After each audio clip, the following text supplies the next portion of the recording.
everybody, and welcome to another episode of Horror Movie Night. This week we are talking about 1987's Nightmare at Noon, as picked by Brian. Brian, I know that in your heart of hearts, your intentions are to try to find the next Out of the Dark. But No, that wasn't this one. This was put on before. This is an 80s film. Let me have it, because I am in full defense mode. Okay, let's hear what you have to say. This movie was fucking so funny to watch. I enjoyed it from beginning to end. Like, the biggest selling point wasn't even horror. It wasn't even gore, right? There is a line where they find out the water is contaminated, and they were like, just don't drink any water. Did anyone have any water? And the one guy says, I haven't touched water in years, which is fucking hilarious. So here's the thing. I've got 5 notes, and I want to read you my 5th note verbatim real quick. I think I may have fallen asleep. I remember that they were at a police station. I closed my eyes, and when I opened them, there was a helicopter chase. So I think I literally just missed the entire fucking movie. Yeah, you did actually fall asleep. I thought you were making you're a joke. so lucky. Like, I was like, man, I don't know what's happening in this movie. And then all of a sudden I was like, why are there helicopters? What is happening? But I thought that it was so funny that I was so confused. I was like, I'm not even going to rewind this. I'm just going to go in and let them tell me what I missed. So let's start at the beginning and we'll get there. The first thing that I loved about this movie is that whoever they hired for sound effects was getting their money's worth, because the opening scene is just like beep, boop, boop, beep, beep, beep, beep, whamp, whamp, and then like even like the car has the aruga horn sound. Like, it is just off the wall with the sound effects in this, to the point that I would have thought that this was like Enter the Fist type movie where they had a different film and were redubbing it. And someone was like, wouldn't it be funny if we just put a bunch of weird sound effects for every single thing that people do? But no, this movie takes itself so seriously that Hans Zimmer did the music. Yeah, but I question that, because I like Hans Zimmer's music. I've heard Hans Zimmer's music, and for like the 30 or 40 minutes of this movie that I was conscious, it sounded like somebody's friend on a synthesizer. It did not sound like Hans Zimmer. I don't know how Hans Zimmer was involved in this, and I didn't do any research because I didn't give a shit. Do you think that someone was just like, wouldn't it be funny if we just wrote Hans Zimmer's name down as who did the score? And they're like, no, because it's not like he'll ever see this. No, they would have gotten in trouble because the dude is fucking world class now, and this is on Amazon. So, Yeah, but did we all watch this on Amazon? Yep. I was about to say, yes. like, Matt doesn't own this. I mean, No. I can't see Matt own it. Matt owns a lot of questionable stuff, but not this. See, but what blows my mind that Matt didn't like this or fell asleep was, after watching the movie, after knowing what the movie is called and seeing the poster art for it, I was blown away to find out that this was not a canon picture. Like, this is a canon movie through and through, and Matt loves canon movies. So when I was looking up the trivia for the movie, it said that, I can't pronounce this director's last name, but it was like Nico Mastorkis Part 3. And they're like, in the documentary Nico Mastorkis Part 3, it discusses the filming of this movie. And I was like, why are there 3 documentaries about this guy? So I click because he's an egomaniac? No. So, I mean, the guy has made nothing that we know. Like, nothing. Here's what I wanted to draw attention to. This is the releases that he did from 1985 until 92. Sky High in 1985. The Zero Boys in 1986. The Wind in 1986. Terminal Exposure in 1987. Nightmare at Noon at 1988. Glitch at 1988. Dark Room in 1989. Ninja Academy at 1989. Hired to Kill at 1990. In the Cold of Night in 1990. And The Naked Truth in 1992. So he was popping out 2 movies a year for 4 years straight. Does that really mean he deserves a 3-part documentary? No. I think that, I mean, I really, truly don't think anyone should remember him at all. But I was like, that is the sign of a dude who's literally just like, I'm going to make it. He's just doing whatever he can. But like, this movie's so, one of the trivia facts was, and this is like IMDb trivia to a T, but this was George Kennedy's first time in Utah. Like, I don't care. I don't care. This movie screams Utah. Everything about it screams Utah. But I mean, yeah, it's got some gorgeous shots in the desert in the end. But I haven't seen The Crazies, but I'm assuming that it's the same concept, you know? And so it's compared. Okay, Everything online was comparing it. And the 70s Crazies is like probably one of my least favorite Romero movies, but I think it's one of the best remakes that I've ever seen because it was like, oh, we took this really bad movie and did something new with like a unique twist on it. So like, who did the new one? I don't remember. It was just, I remember it was like at a time where most of the remakes that came out were complete trash. And that one was like, I remember the big thing I liked about it was that in the Crazies remake, all of the people in the town act like normal people, and they actually have the Crazies issue on lockdown, like early on. Like they're like, okay, something's going on. We know how to handle this. And they get everything like in a good spot where things are going okay and they should be fine. And it's not until the government steps up and is like, we've got to take control of this, that all hell breaks loose. But it looks like the guy who did the Crazies remake really hasn't done anything else. Yeah, I've never heard of him. Breck Eisner. I've heard of 2 of the movies that he directed, but I don't remember hearing if they were good. The Last Witch Hunter and Sahara. The Last Witch Hunter? Is that a horror movie? I guess. It was from 2015, so probably not a very good movie. But yeah, the first line of, I guess the only quote that I wrote down is, "Them's pretty lights, what you making? A movie?" I have that one too, yeah. I have a question. If you're an albino, is it really a good idea to wear white all the time? Because he literally wears white all the time. I mean, he's walking around looking like fucking Doc Brown, about to like test out the DeLorean in the Lone Pines parking lot. So you can ask him because they're both guys with white hair and a big old white suit. He also looks like he's auditioning for Devo at certain shots. So, like, those glasses at the end, dude, hell yeah, ridiculous. I was like, what the fuck? Like, this wasn't my double feature, but I had misinterpreted when I looked at the plot description. I was under the impression that this was like an alien movie,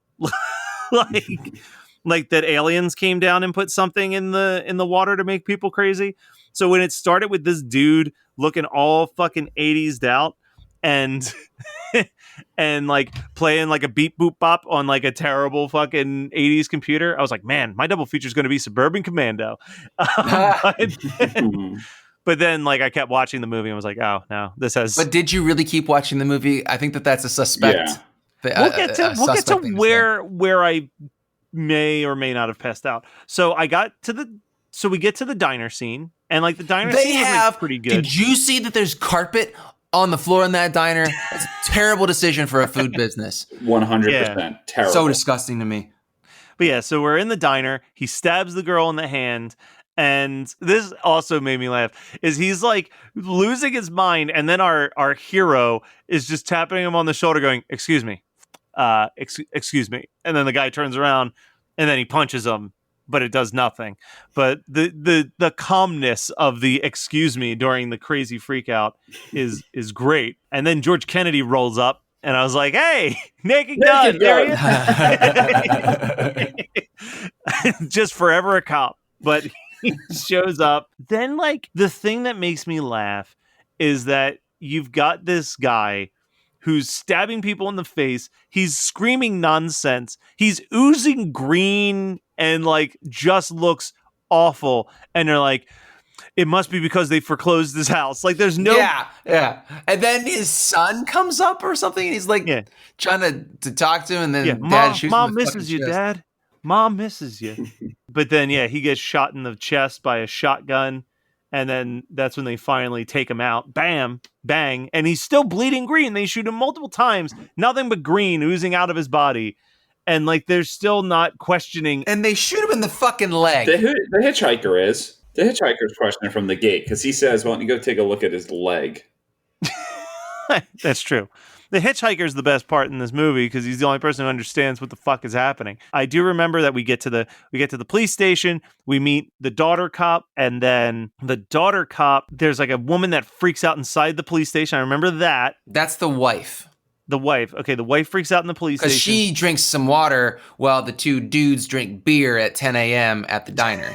Her quote is amazing. The hitchhiker goes, "You shouldn't drink that water." And she's like, "Water is good for me and I know what my body wants," or something like that. And she like gives him this sly like fuck me eye. I'm like, your husband's right there.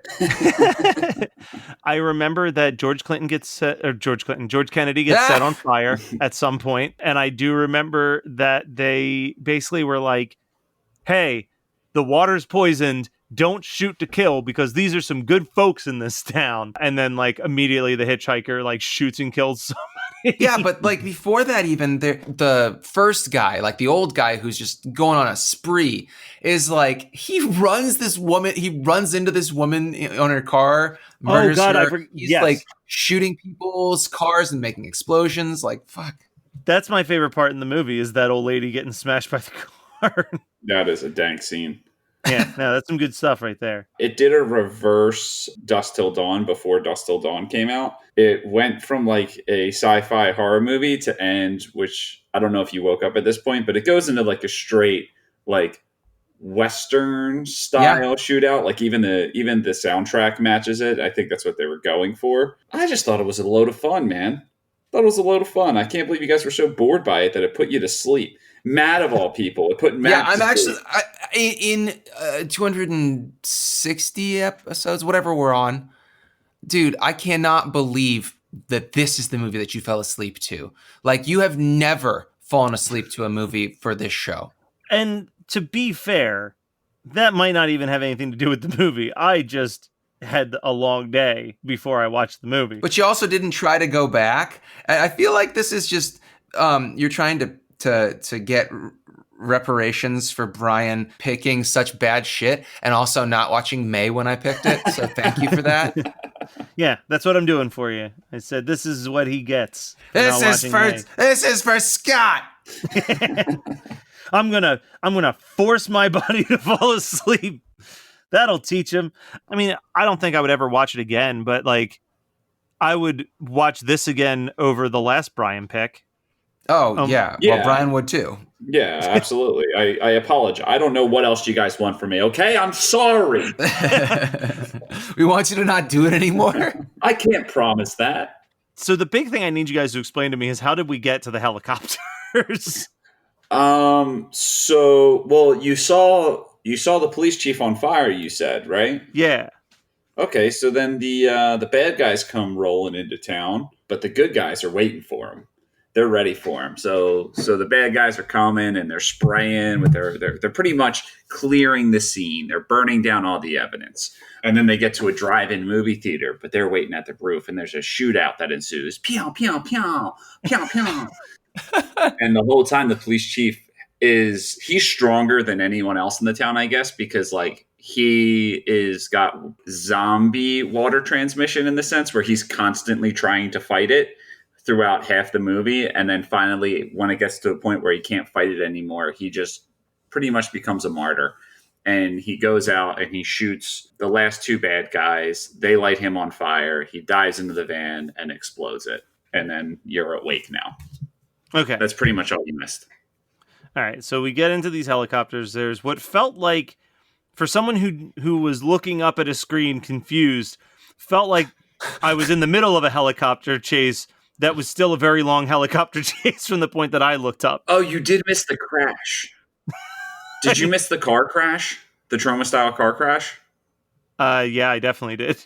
There was a Troma-style car crash, and what was so incredible about it, another reason why this movie is great, is they didn't angle the camera the way they should have. So when the car flips, you clearly see a guy in like a race car jumpsuit with a helmet on. You see the stunt driver so clear. It was incredible. All right, that's pretty awesome. But yeah, so they blow up the helicopter, the day's saved, And I don't know who this actor is. Apparently, he's a pretty well-known actor, but I have a feeling he's never kissed a human being in his entire life. Oh my God, that kiss. That's my last note. It's just 2 words. Worst kiss.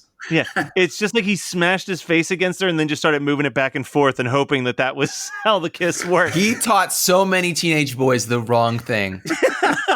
You can take that however you want. Yeah, well, I mean, that's assuming that a teenage boy ever saw this movie, which until Brian picked... How did you even hear about this? Listen, this was put on my list like as soon as I became on the show. I don't know if it's been... It must have been on Prime for that long, because that's how I made most of my picks. It's like I just went through and I still didn't have a full grasp of what this show was.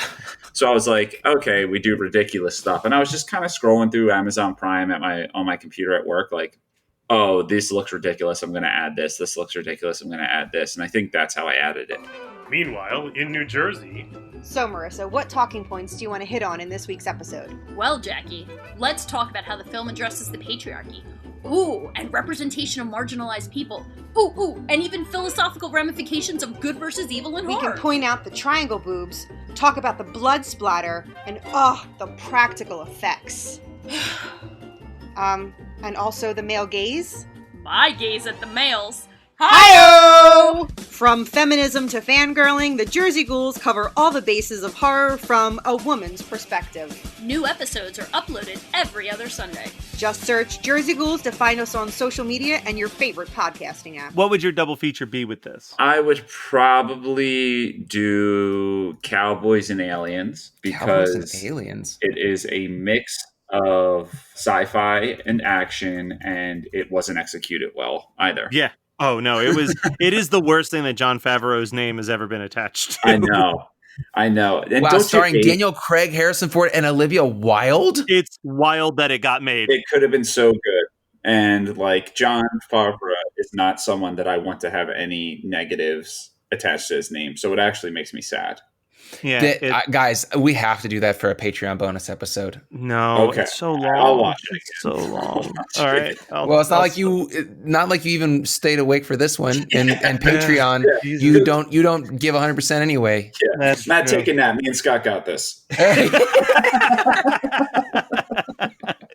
Is take a nap going to be your new take a lap? Oh yeah. Scott, you go, because I have 2 options for this, honestly. I'm going with Planet Terror or just going to sleep. Like, you know? All right. So when I was watching the movie and the first person gets turned by the drinking water, I was like, man, he looks just like Trey Parker in the opening scene of Yes. Cannibal the Musical, where he's like, Yeah. so I was like, Yeah. oh man, I want to watch Cannibal the Musical. So that's one of my 2 double features. But then when I looked up the movie on IMDb to get some facts, I was like, this poster looks like some Big Trouble in Little China shit if I've ever seen it. So, I mean, I would also, if I was basing it on picking up the VHS tape at the video store, I'd also be like, well, just in case this is bad, let me grab Big Trouble in Little China. Those are my double features with an S. But Brian, how about we bounce over to you for what is something that you watched or read or whatever this past week that you want to give a thumbs up to? Did either of you watch Upload yet? Believe it or not, listeners, most of the time we don't have all 3 of us agree that something is great. It's not super common. I think that all 3 of us will adore this show. So I'll save it. I just love Robbie Amell because he's not a good actor. Oh God, did you guys watch this? I don't know if it was a Netflix movie, but I saw it on Netflix, and I didn't mention it when I watched it like a month ago, but it's called Code 8. No. Oh my God, it's so fucking dumb. It's this idea of people with superpowers are second-class citizens, but it's not like they're superheroes. You're not allowed to use your powers, right?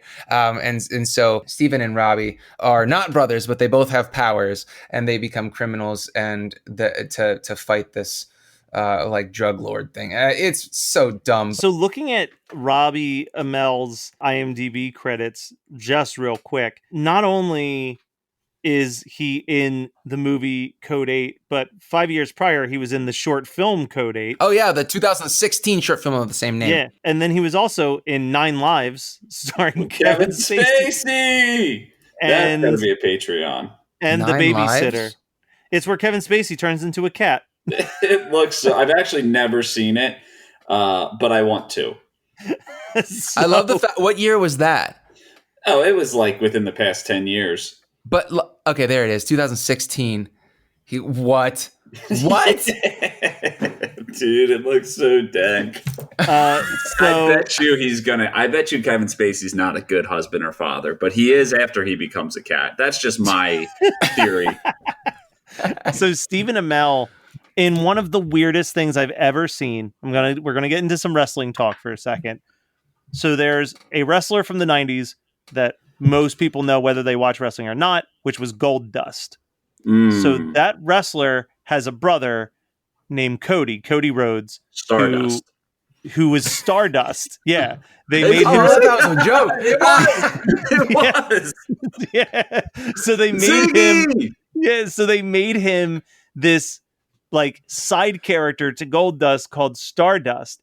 But like Cody Rhodes, there's some wrestlers like Dwayne The Rock Johnson where you're like, that guy actually has the potential to like maybe be a good actor. Dave Bautista. Yeah. So Cody Rhodes hated that he was doing this character and has been very public. He's like, I hated this character so much. But the only thing that I liked about it was that I said, I'll do the character if you let me channel every 60s Batman villain when I play the character. So like he's just going full like Riddler or Joker, and he's just rambling about like the cosmos, and he's like, I'm a supervillain, blah blah blah. So he's a huge fan of comic books and DC Comics, and he convinced Steve Amell to wrestle him as Green Arrow in a superhero versus supervillain wrestling match at a pay-per-view. That's actually amazing. It was the strangest shit I've ever seen. But like, I remember us all watching it as like a pay-per-view party and just be like, what is this? This is amazing that this is happening.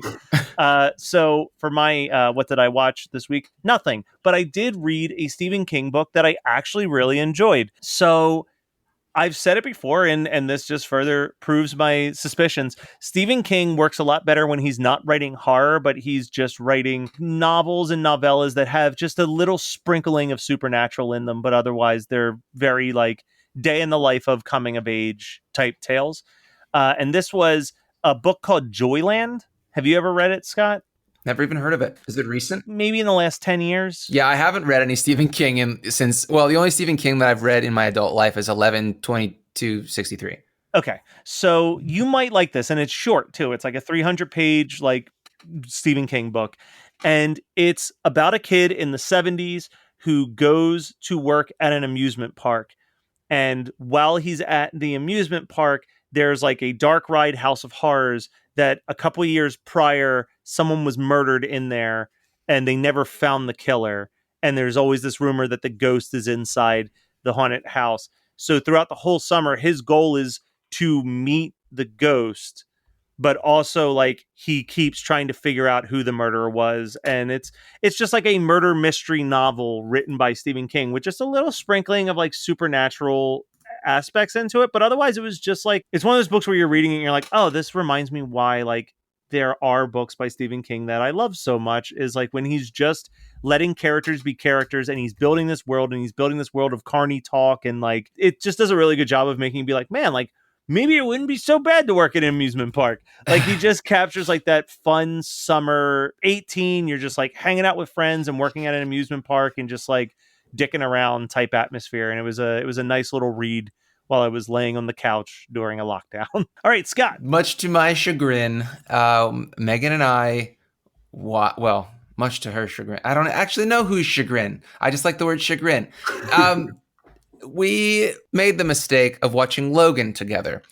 Her choice, not mine, because I was talking about wanting to rewatch Days of Future Past. And she was like, I fucking love Wolverine movies. I love Wolverine. I love Hugh Jackman. Why did you watch Logan without me last year? I was like, because I didn't think you'd want to watch it. She was like, I prefer X-Men movies. They're so fun. There are way more like female characters, female superheroes that aren't just following around the guys. Like the Avengers suck with the female characters. I'm like, hey, she's not wrong. But so she's like, I want to watch Logan. And so she rents it. And she hates it. She hated it. She was like, this isn't fun. I was like, I didn't tell you it was going to be fun. She's like, spoiler alert, he dies. I'm like, honey, it's the whole story is about him finally dying. And she's like, this is a terrible movie. She's like, so stressful. It took us 2 nights to finish, but she did think it was pretty funny that Lyra, the girl who plays Lyra in His Dark Materials, is the girl who plays X-23 in Logan. So yeah, she was pretty upset about that. So I might need to make it up to her suffering through like X-Men. Which I mean, like, I love the X-Men comic books. I do. And it makes me hate the X-Men movies that much more, except for Days of Future Past, which is a really fun time. And First Class. Of the OG ones that came out, also X2 has a lot of really good fight choreography. Yeah, X2 is fun because it's got Nightcrawler in it. But, like, it's not a really good movie. Nightcrawler was my favorite. That is Nightmare at Noon, as picked by Brian from 1987. It was a movie for sure. And next week, we are going to be watching something that Scott picked, something that Scott has threatened to pick many a times, and I am here for it. So tune in next week for that, and we will be back with another episode of Horror Movie Night.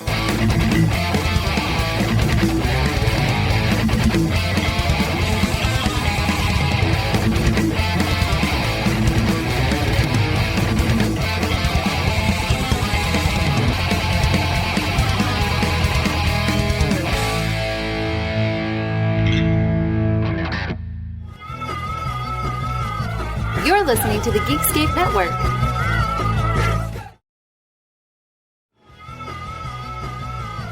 You're listening to the Geekscape Network.